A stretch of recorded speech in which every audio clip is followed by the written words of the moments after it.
here today because Arne Duncan, Davis Guggenheim, the director of Waiting for Superman, Oprah, Bill Gates, and a bunch of other very wealthy, powerful people have launched a campaign to slander and demonize American teachers and American public education. Yes. You are not the problem. I would invite them to walk in your shoes for a week. Yes.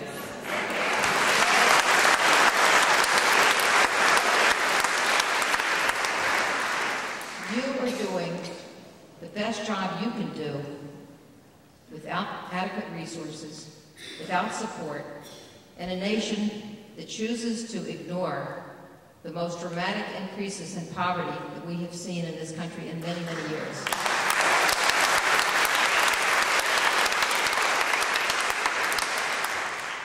This is, in fact, a terrible time for public education in the United States. We are in crisis, not because of what's happening in the schools, but because of the attacks on public education and the attacks on teachers. It's wrong. The narrative is this: public schools are rotten. Teachers' unions are the biggest obstacle to reform. Every child would go to a four-year college and achieve their dreams if only they could escape the public schools and get into privately managed charters. The answer to our national crisis in education is privatization. And let me tell you, because I did have this, I did have a background, you can read my book and learn about it, where I worked in various conservative think tanks at the Hoover Institution and other think tanks. The word that they don't like to hear is the word, privatization. They say, but charter schools are public schools. They get public money and they're private schools. Yes. It's privatization. Yes. It's private individuals taking public money, paying themselves, in many cases, $200,000, $300,000, $400,000 a year to manage a small school, or in some cases, mismanage a small school. So let's look at the record of charter schools. This is a signature issue for Arne Duncan and the Obama administration. There was a major evaluation done last year by Margaret Raymond at Stanford University. She's associated with the Hoover Institution. The study has unusual credibility because it was funded in large part by the Walton Family Foundation, which is very pro-choice and very pro-charter. It's called the CREDO study, C-R-E-D-O, which is an acronym for her center. I can't remember what the initials stand for, but that's the acronym. So you can Google charter schools CREDO and you'll find the study. What it found, looking at half the charter schools in the nation, there are 5,000 of them, and the study looked at something like 2,400 of them and matched them to a traditional neighborhood public school demographically. The charter, 17% of the charter schools were better than a public school. 17%. That's less than 1 out of 5. 37% of charters were worse than a similar public school. Twice as many worse than better. And of the other 46%, no different. So if you create 100 charter schools, 17 of them will be better. The other 83 will be either no better or worse. The norm with charter schools is variability. There are some excellent charter schools, there are some terrible charter schools. On the whole, they don't get better results than regular public schools. On the National Assessment of Educational Progress, which I read very carefully because I spent 7 years as a board member of NAEP, of that board that oversees NAEP. Charters have been compared to regular public schools in 03, 05, 07, and 09. They have never had higher performance than regular public schools. There is no advantage, not for black students, Hispanic students, low-income students, or students in urban districts. So by this huge expansion of charter schools, we're privatizing many, many public schools, and many children will be going into a lottery to get into a worse school than their neighborhood public school. Yeah. Despite the fact that many charter schools, as we know, skim.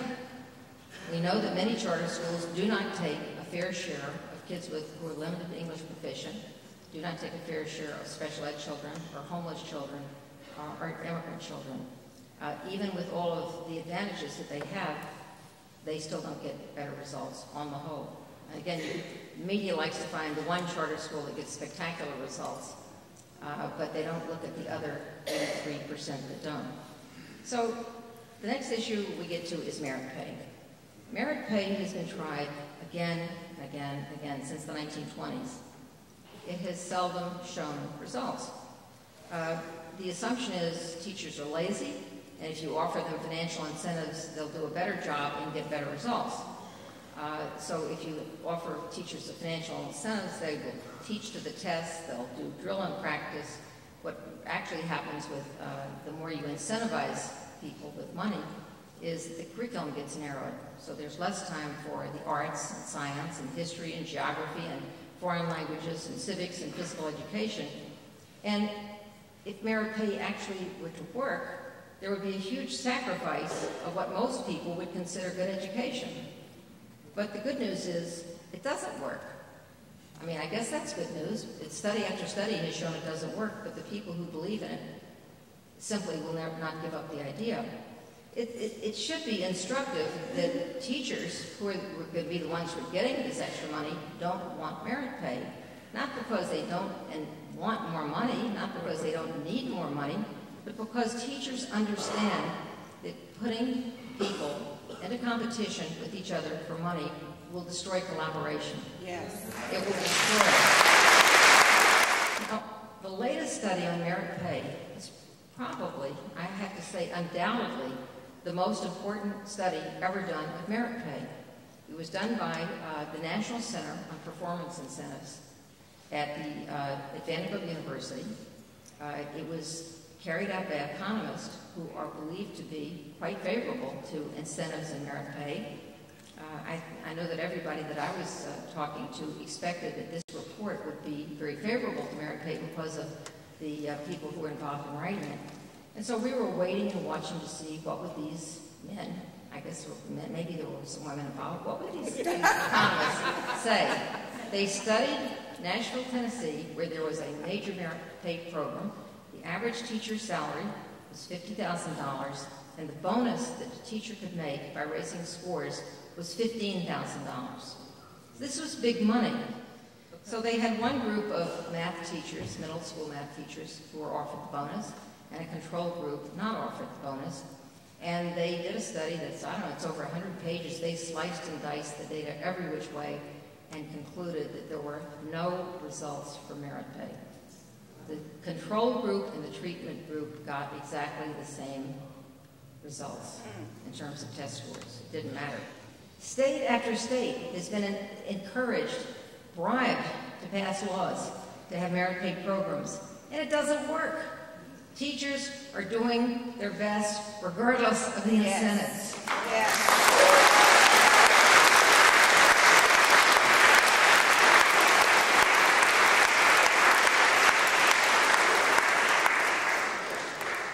And then we come to another cornerstone of Race to the Top, which now many, many states have gone for, and that's value-added assessment. Surely we can evaluate teachers by student test scores. That's one of Arne Duncan's, one of his signature issues. Evaluate the teachers, give extra money to those at the top, and fire those at the bottom.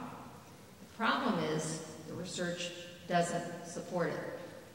Study after study has shown that teachers are not solely or even primarily responsible for students' test scores. And you, the teachers of Los Angeles, were the victims of an outrageous slander by the Los Angeles Times. Yes.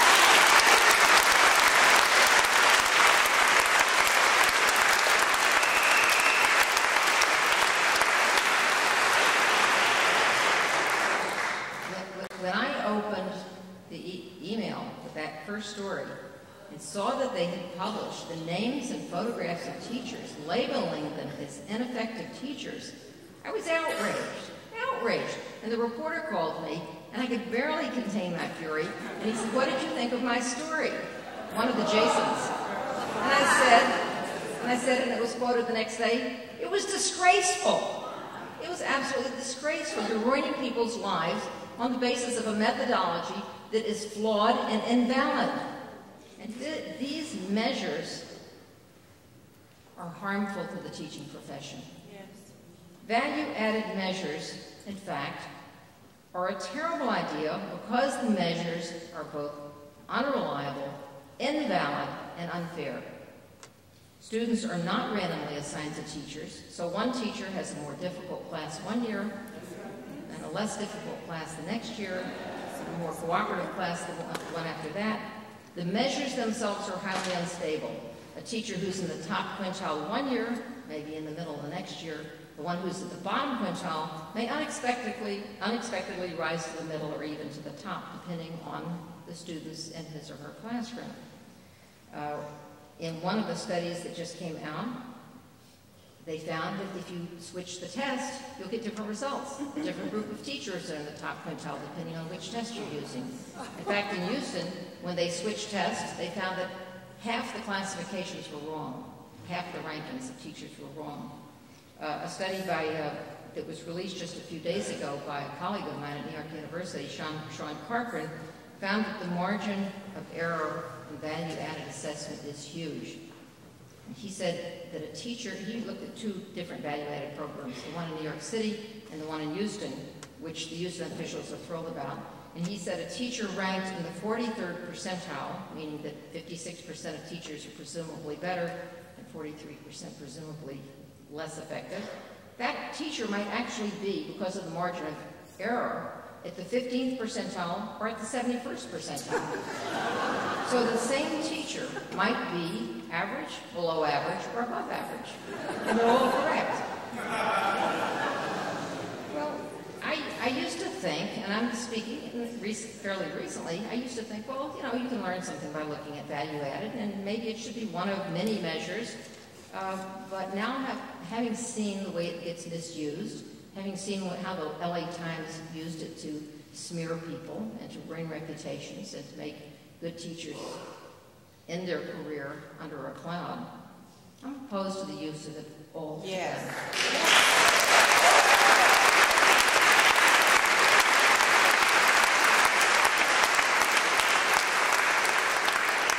I'm opposed to it because it is technically unsound.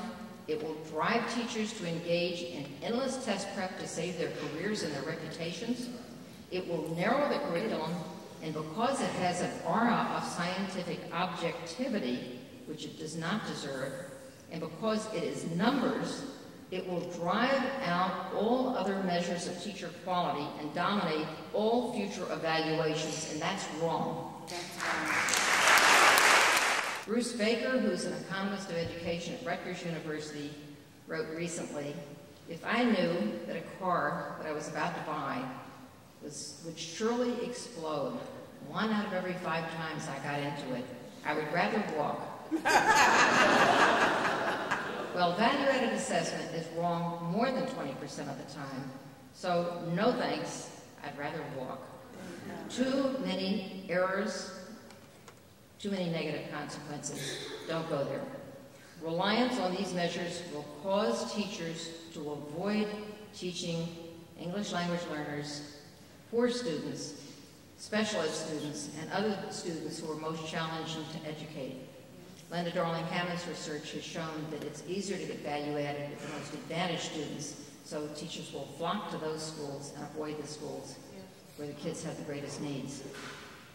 Reliance on these flawed measures will mislabel teachers and destroy their careers needlessly and heedlessly and cruelly.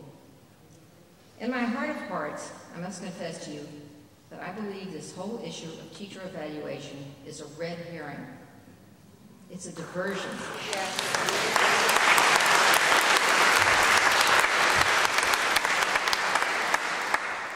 It's a diversion that's intended to take our glance away from the poverty and racial isolation in which so many students live. Yes. It salves the conscience of the Billionaire Boys Club and enables them to blame hardworking teachers for the poverty and inequality that mars our society and hurts children. Yes.